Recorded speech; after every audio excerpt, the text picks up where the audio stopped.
بہت سارے تمہارے ڈیلیوژن تو صرف اس ایک ایکشن سے مٹ سکتے ہیں، اور وہ ایکشن یہ ہے کہ جب کوئی مرنے کے قریب ہو اس کو غور سے آبزرو کرنا شروع کر دو، اس سے باتیں کرو، اس سے سوال پوچھو۔ وہ ساری چیزیں جس سے اس کا ہونا طے ہو رہا تھا، وہ آلموسٹ ساری کی ساری صرف دو ایک چیزوں کو چھوڑ کر وہ تیاگ کر چکا ہوتا ہے۔ آخری تیاگ ہوتا ہے جسم اور ذہن کا، جس کے بعد کی کہانی وہ سنا نہیں سکتا، اور سنائے بھی تو تم سن نہیں سکتے۔ یہ ڈر کی، خوف کی اور ان نون دنیا ہے جس میں داخلے سے تمہیں ویسے بھی ڈر لگتا ہے۔ کبھی کوئی ایسی چیزیں ہوں بھی تو تم بھوت پریت اور پتہ نہیں کیا کیا کہہ کر ڈر کی وہ فضا بنا لیتے ہو کہ بات ہی نہ ہو اس پر۔ یہ انا کا، مائنڈ کا، خود کو بچانے کا ایک میکینزم ہے۔ تصوف ہے التباسات کو، دھوکوں کو، ڈیلیوژنز کو ریئلٹی سے الگ کرتے رہنے کی مسلسل مشق۔ ڈیلیوژن کسے کہتے ہو؟ چیز جیسی ہو ویسی نظر نہ آئے۔ صحرا میں دور پانی نظر آتا ہے، پہنچے تو نہیں ملتا، اسی کو سراب کہتے ہیں نا۔ پانی لگتا ہے، دکھائی بھی دیتا ہے، مگر ہوتا نہیں ہے۔ تم اپنی دنیا کو اٹھا کر ذرا دیکھنا شروع کرو، ساری چیزیں ایسی ہی سراب ثابت ہوتی دکھائی دیں گی۔ اس نوکری سے یہ ملے گا، کیا ملا؟ شادی سے یہ ملے گا، کیا ملا؟ فیملی سے یہ ملے گا، کیا ملا؟ اور موت کے قریب تو نزدیکی ترین آئیڈینٹیفیکیشنز کو بھی یہ کہہ کر چھوڑ دیتے ہو کہ ان سے بھی کچھ نہیں ملنا۔ سراب اور حقیقت کا فرق یہی ہے۔ حقیقت یہ ہے کہ جو چیز جیسی ہے ویسی ہی نظر آئے۔ سوچو، کوئی بیدار شخص ہے جو جانتا ہے کہ نوکری سے جو بھی خواہشیں میں جوڑ لوں، شادی، فیملی جیسی بھی یہ دنیا دکھانے کی کوشش کرے، میرا ذہن اس کو جیسی بھی رنگین فلم بنا کر دکھا دے، میں جانتا ہوں کہ یہ کیا ہے۔ اب ایسے شخص کے لیے ان میں سے کوئی بھی چیز مسئلہ نہیں بن سکتی، کیونکہ اس کی شادی کے تصور میں پیار ہی نہیں، تکرار اور جھگڑوں کی بھی گنجائش موجود ہے، تو مسئلہ کیسے بنا؟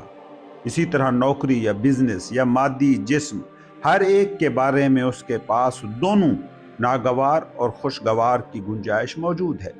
اسے مسئلہ کیسے ہو سکتا ہے؟ چیزیں جیسی ہیں ویسی انہیں دیکھ پانا، یہ ہے تصوف یا روحانیت، اور چیزیں جیسی دیکھنا چاہتا ہوں ویسی نظر آنا، یہ ہے مائنڈ یا مادی دنیا۔ چیزیں جیسی ہیں ویسی نظر آئیں تو یہ ہے حقیقت۔ اسی کو ریئلٹی کہیں گے نا، کہ جو جیسا ہے ویسا نظر آئے۔ اب ایسا نظر آنا یا سمجھ میں آنا مائنڈ سے نہیں ہو سکتا۔ ایسا نہیں ہے کہ میں خدا نخواستہ مائنڈ کی کوئی توہین کر رہا ہوں، میں صرف مائنڈ کو ویسا بیان کر رہا ہوں جیسا وہ ہے۔ میں اس کو اس کی محدودیتوں سمیت کہہ رہا ہوں۔ یہ مائنڈ کی مخالفت کیسے ہو سکتی ہے؟ جو جیسا ہے ویسا ہی اسے کہنا کیا غلط ہے؟ ہاں، تمہاری دنیا میں چلن ویسے یہی ہے کہ جو جیسا ہے ویسا اسے کبھی نہ کہو۔ اسی لیے تو تم اس طرح کے ضرب المثل کہتے ہو کہ سچ کڑوا ہوتا ہے۔ سچ کڑوا نہیں ہوتا، انا کو ننگا ہونا پسند نہیں ہوتا۔ جیسی وہ ہے ویسی وہ نظر آنا پسند نہیں کرتی، کیونکہ کوجھی ہے، نکلی ہے، فریبی ہے، میک اپ زدہ ہے۔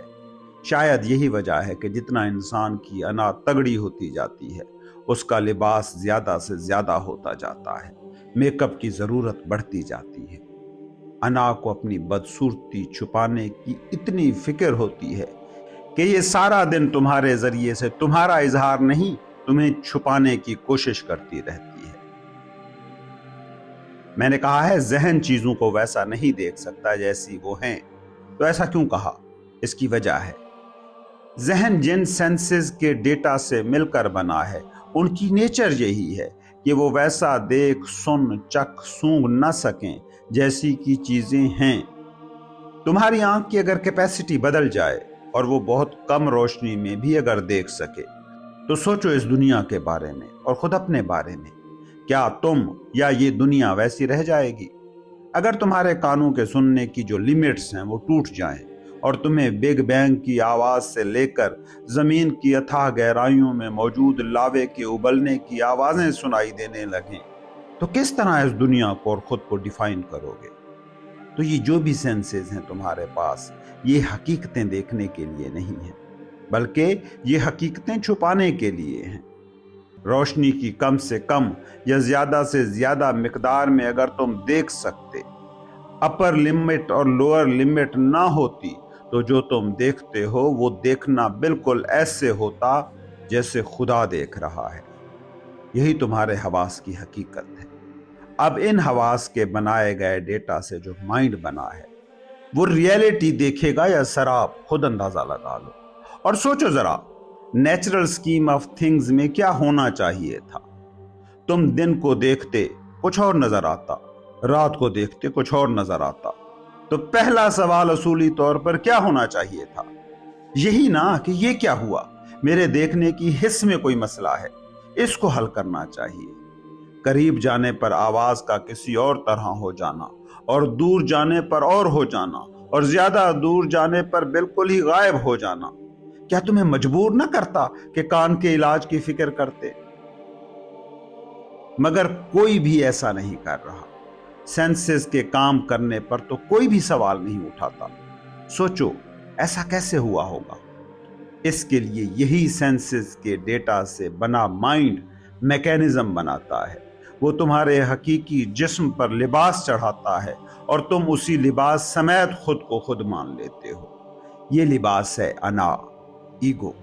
وہی انا جو ریئلٹی، سراب، تصوف، دنیا اور مابعد طبیعت کی ساری نقلی دنیا تراش کر تمہیں مصروف رکھتی ہے، اس وقت تک کہ جب تک مائنڈ اور جسم فطری انجام کو نہ پہنچ جائیں۔ اور جب یہ وقت آتا ہے تو انا وہاں سے چپکے سے نکل جاتی ہے۔ اب کیا اس انا سے تم حقیقت، ریئلٹی، الٹیمیٹ ریئلٹی کو جان سکتے ہو؟ کبھی نہیں۔ کیا تم جان سکتے ہو؟ صرف ایک چیز، تم کیا نہیں ہو۔ مائنڈ کے تراشے ہر تصور، ترشی ہر تصویر، تخلیق کی گئی ہر آئیڈینٹیفیکیشن پر سوال اٹھانا شروع کرو، اور جس چیز کے بارے میں پتہ چلتا جائے کہ وہ تم نہیں ہو، اس کو ٹک کر کے آگے بڑھتے جاؤ۔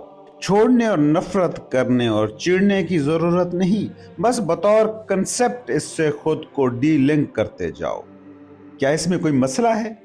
شاید اس وقت تم کہو کہ بات تو درست ہے، کچھ چھوڑنے کو تھوڑی کہا جا رہا ہے، بس تصور کی سطح پر جانچنے اور دیکھنے ہی کو کہا جا رہا ہے۔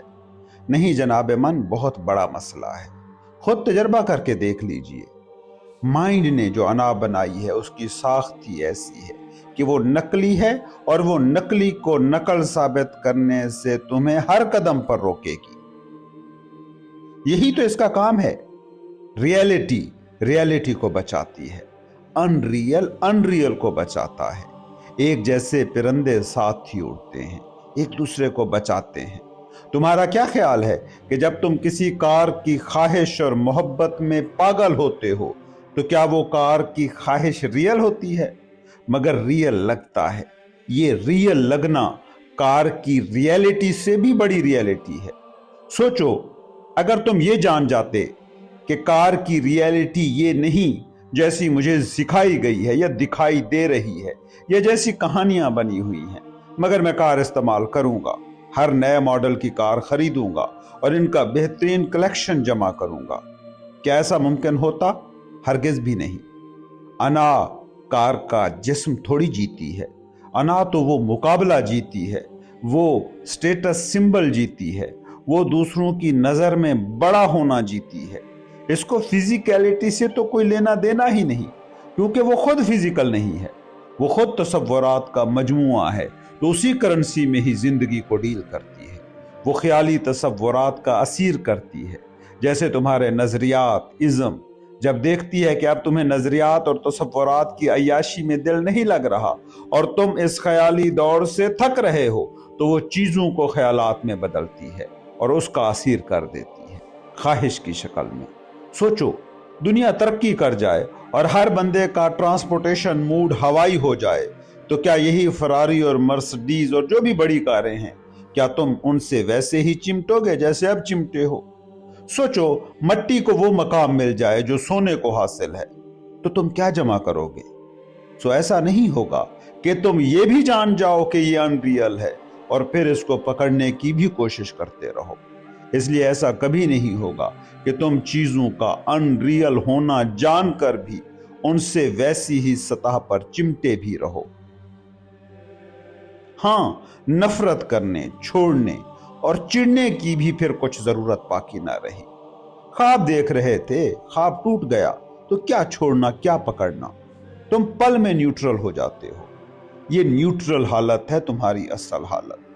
اس حالت میں پہنچ جاؤ تو نہ پکڑنا کارنامہ لگے گا، نہ چمٹنا ضرورت رہے گی، نہ چھوڑنا اور بھاگنا کوئی نروان کی راہ لگے گا۔